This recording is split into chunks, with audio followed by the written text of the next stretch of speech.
भाई बिगड़े हुए व्यक्ति में ध्यान देना ये क्या आवश्यक है। माता पिता के दो पुत्र हों, एक बिगड़ा हुआ हो और एक सीधा हो, लेकिन सबसे ज्यादा ध्यान माता पिता का कौन से बेटे में रहता है, सीधे वाले में कि बिगड़े वाले। वो कहा थे बिगड़े वाले। क्यों? क्योंकि बिगड़े वाले पर ध्यान इसीलिए रहता है क्योंकि वो बिगड़ा हुआ है। विचार करना, अब जिसको माता पिता नहीं सुधार पाते हैं उसको परशुराम सुधारता है। हमारे पास लाओ, अब जैसे 4 भाई हैं, 4 भाइयों में सबसे ज्यादा बिगड़ैल है तो लक्ष्मण, इसीलिए तो हमारे पास भेज दिया गया। राम धीरे से निकल गए, इसको छोड़ गया कलिया को, या मरो जूझो। समझो, संतों को महात्माओं को बिगड़े हुए पर ध्यान देना चाहिए। जैसे एक महात्मा, एक संत नदी में स्नान कर रहा था और एक बिच्छू बहता हुआ चला आ रहा था और वो बार बार डूब रहा था, बार बार ऊपर आ रहा था। अब डूबते हुए बिच्छू को उस महात्मा ने देखा तो उसने हथेली में उठा लिया और बिच्छू ने क्या किया, टक दे मार दिया। समझो, तो उस महात्मा ने व्यासी उस बिच्छू को छोड़ दिया और फिर वो डूबने लगा, और जब डूबने लगा तो उस साधु को रहा न गया, फिर उसने हथेली में उठा लिया, पर बिच्छू का स्वभाव, उसने फिर डंक मार दिया, महात्मा ने छोड़ दिया। वहीं पे उसका शिष्य खड़ा था, बोले गुरुजी अरे बिच्छू मर रहा है, मर जाने दो, डूब रहा है डूब जाने दो, आप इसको बचाना चाहते हो और ये बार बार आपको डंक मार रहा है। तो उस महात्मा ने, उस साधु ने उत्तर दिया, बेटे राजकुमार, जब ये बिच्छू होकर के, साधारण जीव होकर के अपना जन्मजात स्वभाव नहीं छोड़ सकता, तो मैं साधु होकर के अपना स्वभाव, अरे दुष्टों को सही रास्ते पर लाना यही साधुता है, बिगड़े को सुधार देना यही शिक्षा है। हाँ यही है, यही शिक्षा है। लेकिन यहाँ बिगड़ा कौन है? अरे बिगड़ा ये है। आइए विचार करते हैं, अब थोड़ा इनकी कथानक पर थोड़ा विचार करते हैं। देखिए, ये आप कथा सुना करके हमारे उत्तर पर उत्तर कर रहे हैं और हमारा समर्थन कर रहे हैं। हमारा तर्क ये था कि साधुओं को कभी दुष्टों की तरफ ध्यान नहीं देना चाहिए। दुष्टों की तरफ ध्यान देने का अर्थ ये है कि दुष्टों की दुष्टता पर ध्यान नहीं देना चाहिए।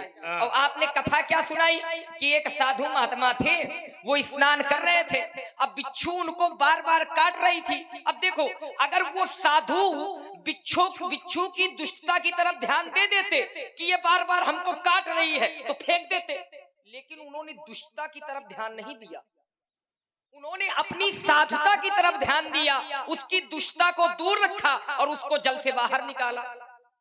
ये बात तो हमारी सिद्ध हो रही है। लगा क्या रहा है, इस पर विचार करो थोड़ा भाई। जो साधु होते हैं वो दुष्टों की दुष्टता की तरफ ध्यान नहीं देते। और आपने जो कथा सुनाई कि साधु एक बिच्छू को बचा रहे थे और बिच्छू बार बार काट रही थी, वो दुष्टता है, लेकिन साधु ने बिच्छू की दुष्टता की तरफ ध्यान नहीं दिया बल्कि बिच्छू को बचा लिया। यही मैं आपसे कह रहा हूं, कहे इनके पीछे पड़े भाई, जो दुष्ट स्वभाव के लोग हैं इनके पीछे काहे पड़े हो। बात चल रही है धनुष तोड़ने वाले की, बात चल रही है हमारे आपके बीच की। तो इनको इशारा काहे कर रहे हो, दुष्ट बैठे? नहीं, ये दुष्ट नहीं है। तो जो बार बार जो दुष्ट है वो दिखाई नहीं पड़ेंगे आपको, वो है यही, लेकिन दिखाई नहीं पड़ेंगे, वो छिपे हैं। डरे बिचारे ये भी, दुष्ट राजा भी आए हैं, डरे बिचारे ये भी हैं, लेकिन ये बैठे हैं, सुन रहे। क्यों? क्योंकि हम खड़े हैं। हम खड़े इस कारण से ये सुन रहे हैं कि कहीं ना कहीं से मामला संभला हुआ है, नहीं तो कहीं ना कहीं गड़बड़ हो जाता है। अब देखो, रुक जाओ, हम बता रहे हैं कि हम हैं क्या। अभी आप जान नहीं पाए हो, जब जान जाओगे तो कहो छुओ फिर निकल। अभी जाने नहीं, अब भाई बिना जाने काम चलने वाला कहाँ, ठीक। और तुम कहीं क्या रहे हो, आपकी सारी बातों को हमने ध्यान से सुना और कहते हो कि हमने कहा था कि हम काल को भी जीत सकते हैं। तो पंडित जी ने बड़े हल्के में एक बात कही कि तुम राम से अलग हो जाओ और काल तुम्हें कच्चा ना खा जाए, तो बताओ एक बात ये बताओ, हम राम से अलग क्यों हो जाएं? भाई राम से अलग क्यों हो जाए? ऐसी सलाह दे रहे हो बारे महात्मा। अब मान गए कि तुम साधु नो आए, एक साधु ये कहे कि अपने भाई से अलग हो जाओ, दुश्मन किसी की भलाई अब चाहे। रुक जाओ, एक क्षण बीच में ना बोलो, हम अच्छे से सुन रहे थे तुम्हारी कथा है। अभी दिन भर यहाँ फिर प्रवचन होता है, बेचारे फिर सुनेंगे, तो अभी अच्छे से हमको भी सुन लेने दो इनको। भाई आप कह रहे कि राम से अगर अलग हो जाओ, राम से, तो काल तुम्हें कच्चा खा जाए। अच्छा, ये सब जितने बैठे हैं ये सब राम के हैं, कौन राम का नहीं है? ये जितने यहाँ पर बैठे हैं ये सब राम के, और प्रमाण मिलता है। क्या मिलता है आचार्य जी? आचार्य कहते हैं यही सर आवत यह समय, यही सर आवत अति कठिनाई, राम कृपा बिनु आई न, बिना राम की कृपा की ये समय आने वाला नहीं है। जो आप लोगों को यह समय मिल रहा है, भगवान के कथाओं का सत्संग करने का समय मिल रहा है, ये केवल भगवान की कृपा से प्राप्त होता है। और आचार्य कहते हैं कोई भी ऐसा नहीं है जो राम का नहीं है। सब मम प्रिय, स्वयं भगवान की वाणी है, सब मम प्रिय सब मम उपजाए, और सब ते अधिक मनुज मोहि भाए। ये सब भगवान के प्रिय हैं और सब भगवान के हैं, लेकिन एक दिन काल के गाल में सबको जाना है। हम भले राम जी के हैं, लेकिन क्या हम ये कह सकते हैं कि अगर हम भगवान के भक्त हैं तो मृत्यु हमको एक दिन अपने आगोश में नहीं लेगी? मृत्यु तो निश्चित है। अब तुम भले न मरो, तुम है ही भुगताओ, तो विषय तुम्हारा है, तुम भले न मरो, लेकिन हमें जाना है। क्यों? क्योंकि हम जीव कोट में हैं और यहाँ का नियम है जो आया है उसको जाना निश्चित है, लेकिन जाने की क्रियाएं अलग हो जाती हैं। जाने की क्रियाएं अलग हो जाती हैं, मार्ग बदल जाता है। आचार्य कहते हैं आया है तो जाएगा राजा रंक फकीर, कोई सिंहासन चढ़ चला, कोई बांधा गया जंजीर। अब देखो मार्ग बदल गया। क्यों? क्योंकि जो राम जी का है वो सिंहासन में जाता है, और जो राम से विमुख है वो जंजीर में बंद करके जाता। तो ये कर्म फल है। अगर संसार में आए हो तो कर्म करना पड़ेगा। आप कहते हैं कि बिना आस्था के कोई भी एक लोटा जल नहीं चढ़ाता, बिना आस्था के भगवान मिलने वाले नहीं है। पंडित जी, कभी कभी भगवान बिना आस्था के मिल जाते, केवल नाम उनका ले लो, भले ही आस्था में नाम उनका हो लेकिन वो नाम पुत्र का हो। जैसे अजामिल ने अपने पुत्र को बुलाया था, लेकिन आए कौन थे रक्षा करने के लिए? स्वयं परमात्मा आए थे। गज ने भगवान का नाम पुकारा, तो क्या गज भगवान का भक्त था? भगवान का भक्त नहीं था, लेकिन भगवान का केवल नाम पुकारा। जिस समय भगवान का नाम पुकारा तो भगवान स्वयं रक्षा करने के लिए आ गए, क्योंकि भगवान का स्वभाव ही ऐसा है। आचार्य कहते हैं कि भगवान की कृपा भक्तों के ऊपर ऐसी ही होती है। करम सदा तिनके रखवारी, पश्चिम बालक राखे महतारी। जिस प्रकार माँ अपने बच्चे का पालन पोषण करती है, आचार्य कहते हैं कि भगवान अपने भक्त की रक्षा भी उसी प्रकार करते हैं। तो अगर भगवान के भक्त हो तो चाहे भाव से जपो, चाहे कुभाव से जपो, चाहे नींद में जपो, आलस में, लेकिन भगवान का नाम अगर जपोगे तो मंगल दसों दिशाओं में व्याप्त होगा और मंगल ही मंगल होगा। आप कहते हैं कि राम से विमुख हो जाओ, देखो राम विमुख जो भी हुआ है उसके जीवन में कभी कुशलता आने वाली नहीं है। और जब तक जीवन में राम है तभी तक कुशलता है। आचार्य कहते हैं तब लगी कुशल न जीव कहूं, सपने मन विश्राम, जब लगी भजत न राम कहूं, शोक धाम तजिकाम। राम का जपना, राम का नाम लेना यही जीवन के लिए आवश्यक है। चलिए देखिए, इसमें उत्तर बहुत अच्छा छुपा था और तुमने ध्यान भी दिया और मेरा ध्यान उसी उत्तर में चला गया। तुमने कहा कि व्यक्ति आस्था के बिना नारायण का नाम ले ले तो, है ना? देखो, ये धोखा नहीं है, ये उसकी कृपा हो गई। व्यक्ति के मुख से यदि राम का नाम अपने आप निकलने लगे तो इसका अर्थ ये निकलता है कि परमात्मा की कृपा तुम्हारे ऊपर बरस रही है। जब परमात्मा की कृपा बरसती है तब व्यक्ति सत्मार्ग की ओर जाता है, परमात्मा की कृपा से। परमात्मा की ही देखो, कृपा से। अगर संत भगवान कृपा कर दें तो भगवान की कृपा हो या ना हो भगवान मिल जाते हैं। अब देखो, रत्नाकर को सप्त ऋषि मिले थे, भगवान तो नहीं मिले थे, सप्त ऋषि मिले थे। और सप्त ऋषियों ने ये कहा कि जाओ नाम जपो, और रत्नाकर भगवान का नाम नहीं ले पा रहे थे तो उन्होंने कहा नाम न लो, उल्टा लो। तो जब उल्टा लिया तो आचार्य को लिखना पड़ा। क्या लिखना पड़ा? उल्टा नाम जपत जग जाना, वाल्मीकि भय ब्रह्म समाना। तो देखो, अगर संत मिल जाए तो मान लो कि नहीं भगवान मिलने वाले। प्रेरणा देने वाला व्यक्ति जो था वो कौन थे? सनकादिक प्रेरणा दे रहे हैं क्योंकि वो भक्त है। बात समझो, शिक्षा वही देता है जो व्यक्ति जैसा होता है। आप अगर भगवान के भक्त हैं तो आप क्या शिक्षा दोगे? व्यासी कोई शिक्षा नहीं। भगवान के बारे में ही बताएंगे। समझो, अब नारद को कोई मिलेगा तो नारद क्या बताएगा? भक्ति।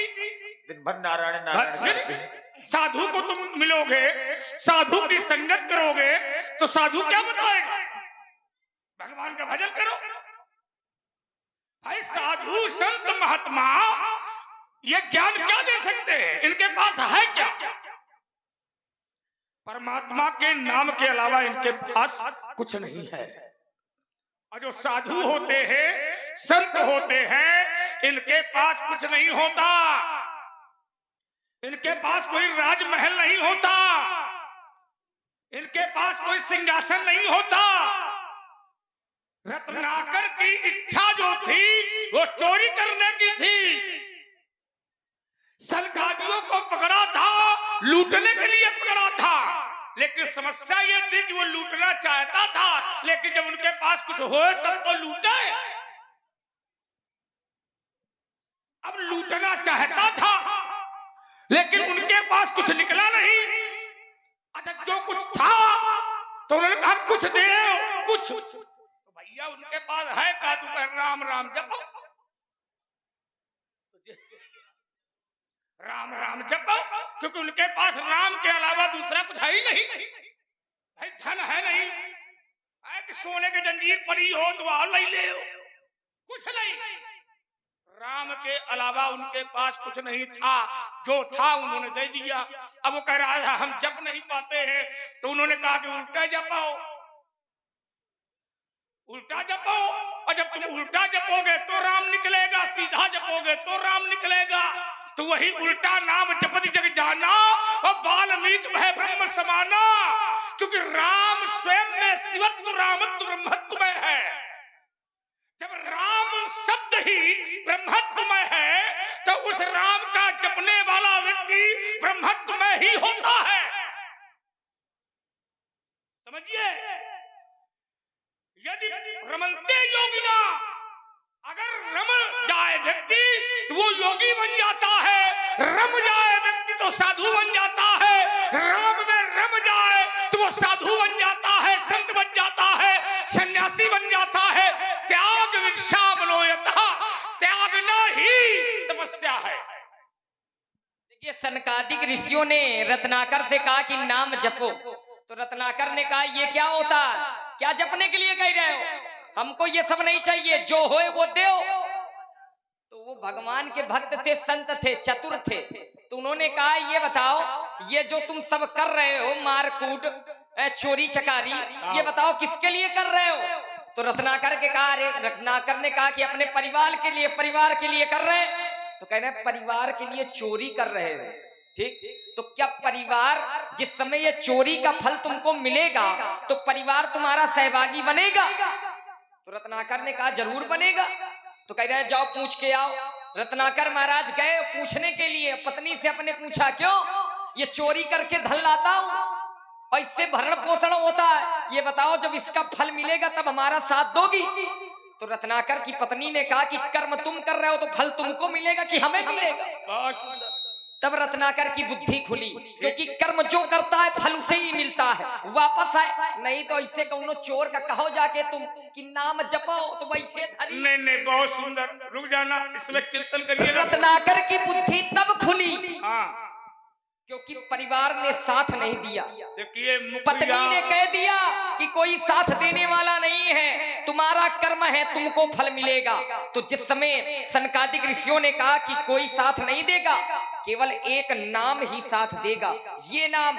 अब चोरी इतनी किए बैठे थे कि राम का नाम भी शुद्ध नहीं निकल रहा था, तो उन्होंने कहा तुम शुद्ध न लो, उल्टा लो, क्योंकि ये नाम ऐसा है कि ये नाम अगर तुम उल्टा भी लोगे तो एक दिन शुद्ध निकलने लगेगा। और आज उसी नाम का परिणाम है कि ब्रह्मर्षि की कोट में पहुंच गए। देखो ये कर्म नहीं है, फिर ये अनुकूलता हो गई, भगवान का ध्यान फिर कर्म में नहीं गया।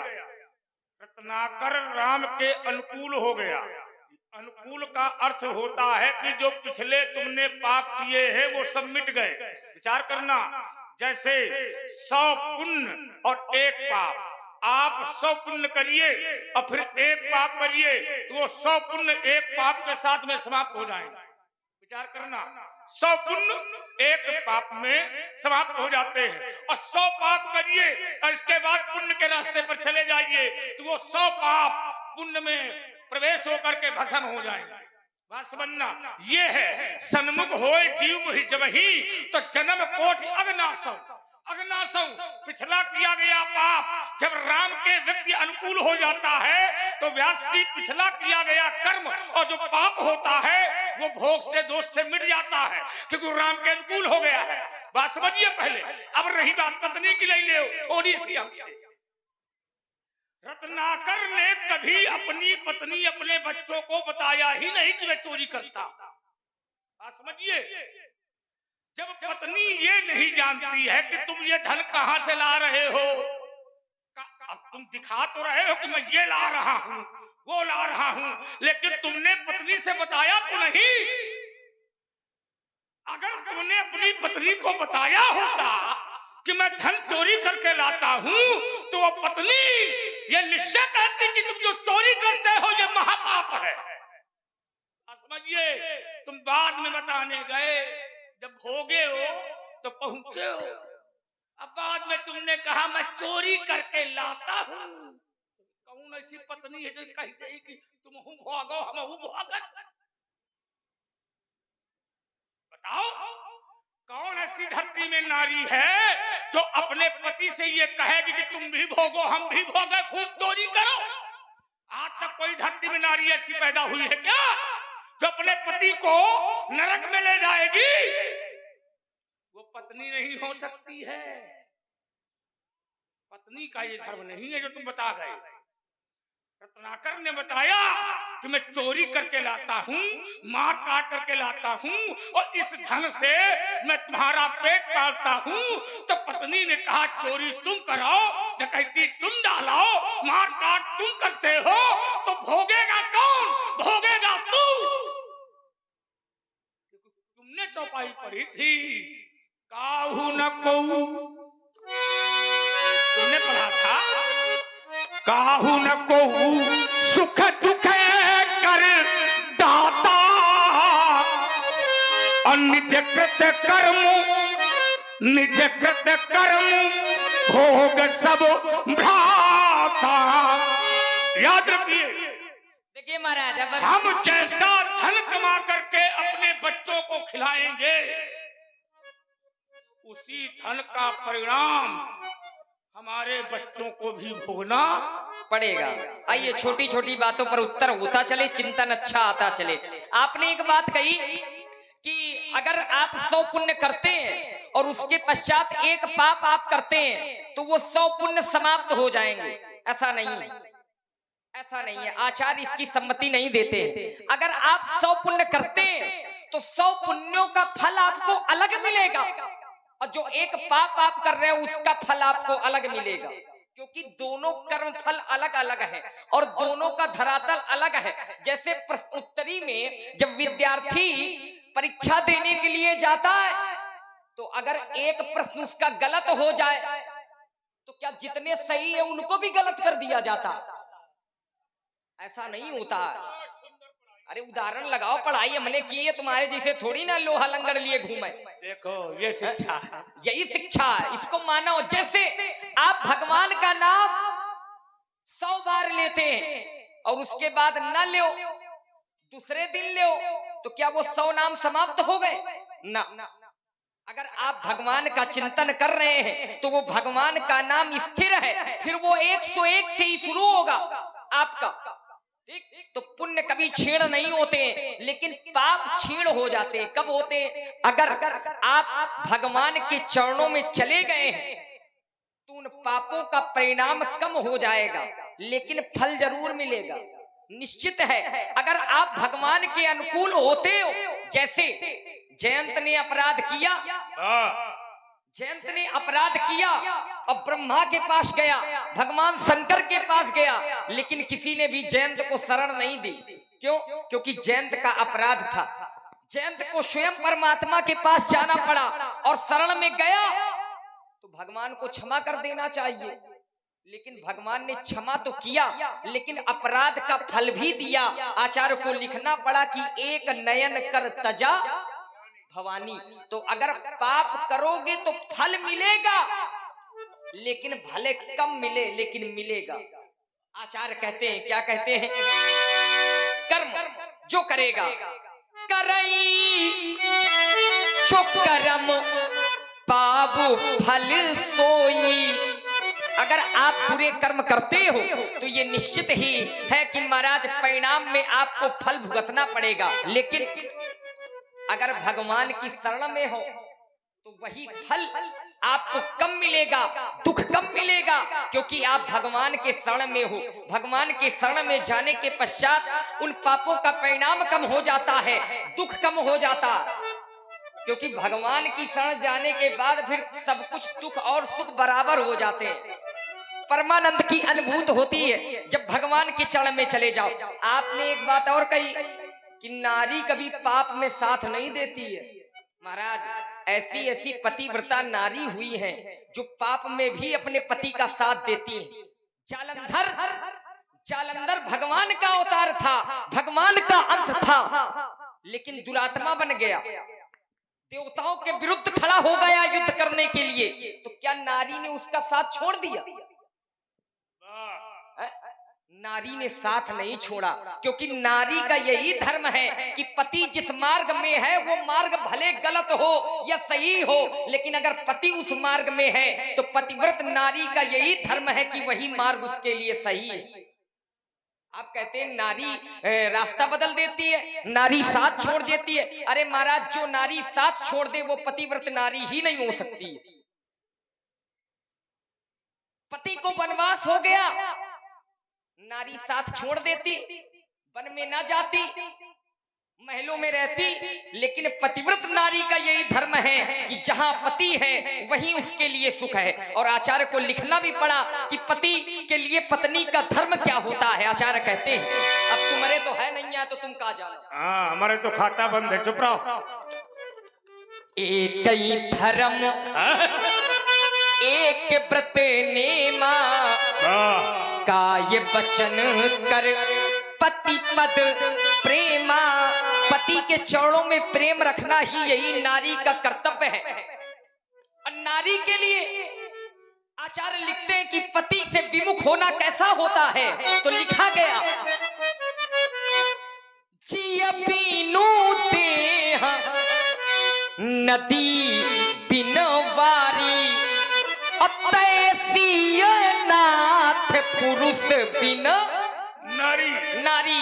तो नारी पति चाहे जितना भी बड़ा पापी हो, देखो एक पतिव्रता नारी के कारण ही जालंधर को मारना त्रिदेव के बस में नहीं रह गया था। भगवान शंकर जालंधर का वध नहीं कर पा रहे थे, भगवान विष्णु जालंधर का वध नहीं कर पा रहे थे। तो ये विचार किया गया कि अब वध कैसे होगा। तो जब विचार किया तो उत्तर मिलता है कि पहले नारी का जाकर के पतिव्रत नष्ट करो। तो भगवान गए और लिखना पड़ा। भगवान विष्णु ने वृंदा का सतीत्व नष्ट किया और प्रमाण मिलता है छल कर चार सुता सुब्रत प्रभु सुर का रजकीन।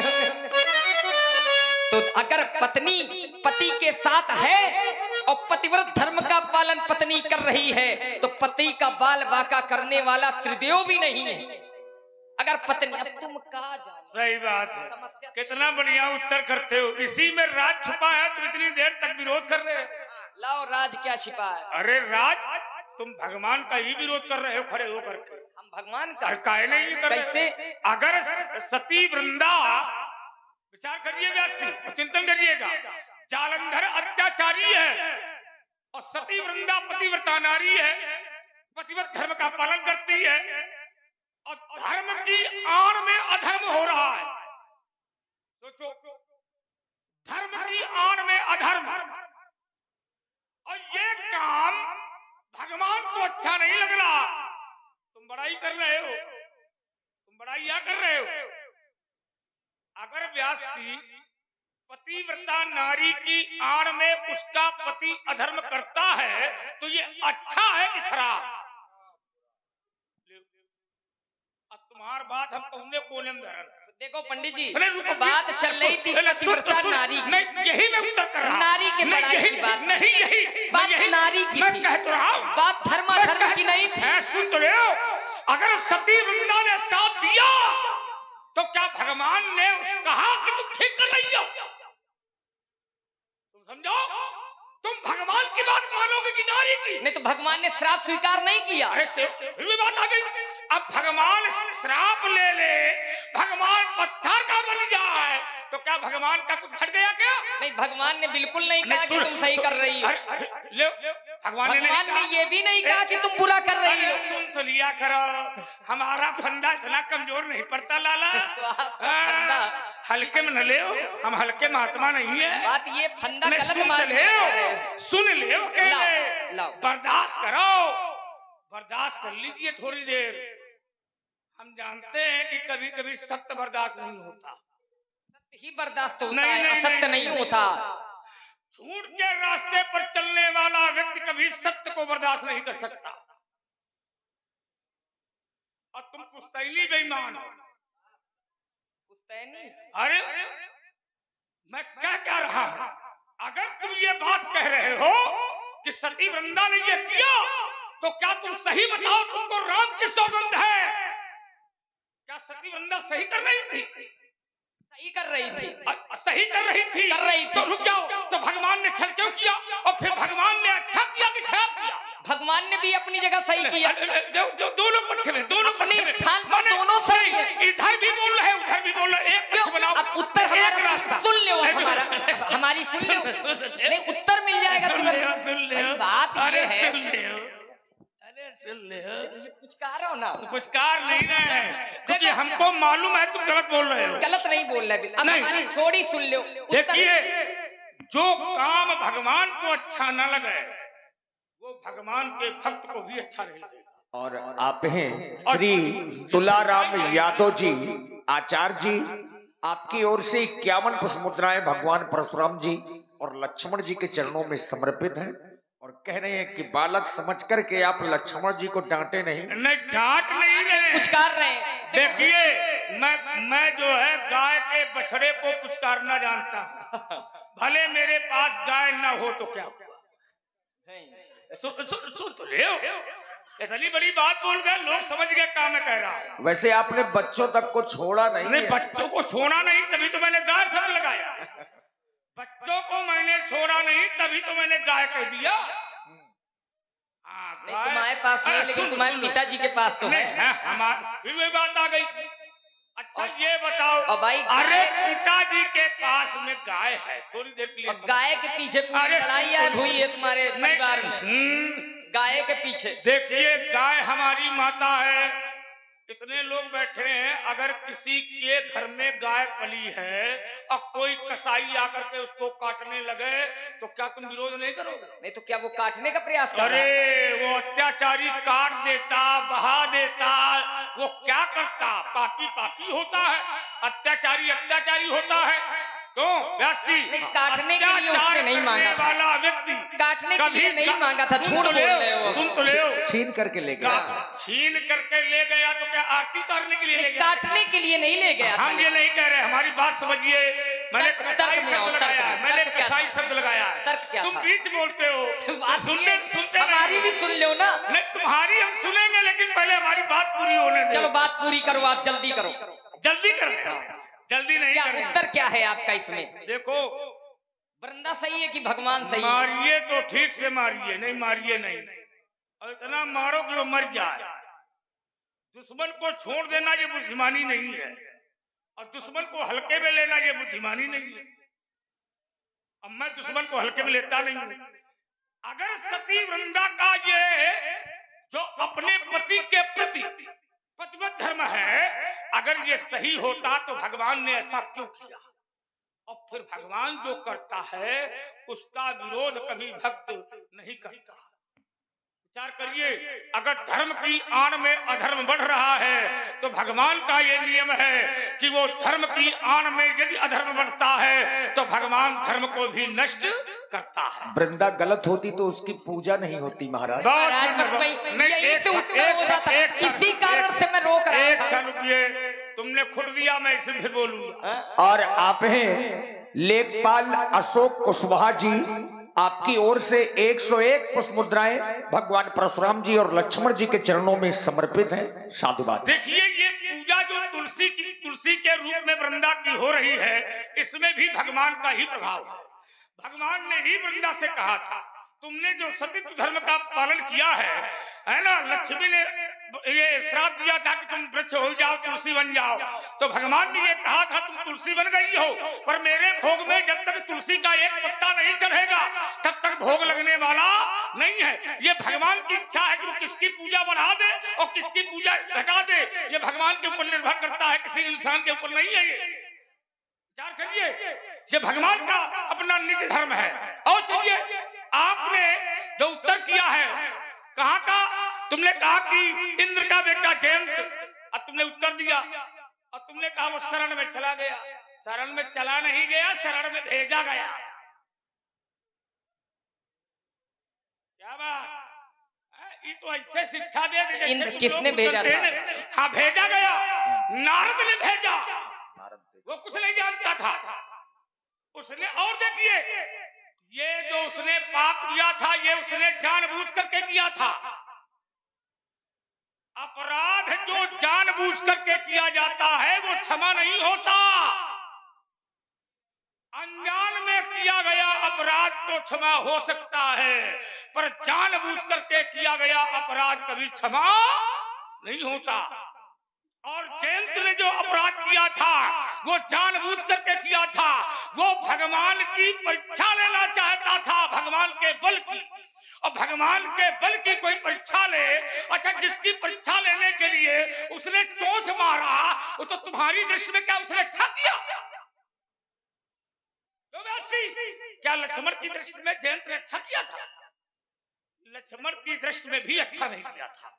और चलिए, अगर वो शरण में चला गया था तो भगवान को क्षमा करना होता तो कह देते चलो तुम आ गए हो, जाओ, क्षमा है। नहीं, उसने चोंच मारी और एक आंख राम की ओर थी और एक आंख अपराध कर रही थी चोंच के साथ।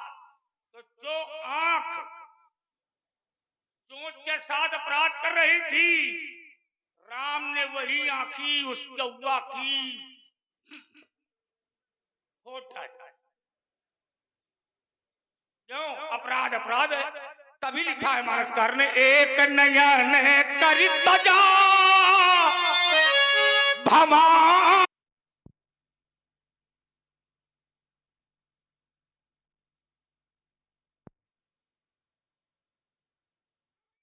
शंकर जी ने कहा यद्यपि यही कर बध उचित, यद्यपि यही कर बध उचित, पर प्रभु छाड़ से करी